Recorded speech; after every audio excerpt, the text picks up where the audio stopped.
Hello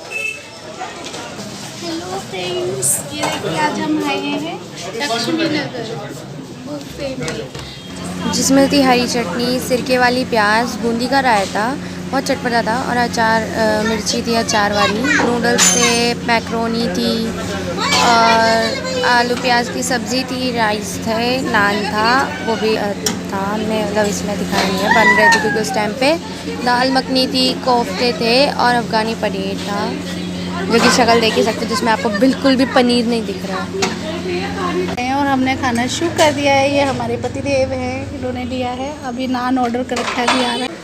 नान है, लच्छा पराठा है, और अब हम खा रहे हैं। खा लीजिए।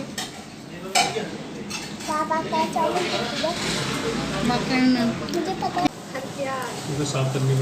साफ करनी पड़ेगी फ्रेंड्स, ये देखिए, नहीं तो 100 रुपये एक्स्ट्रा देने पड़ेंगे। इसके नहीं लगेंगे।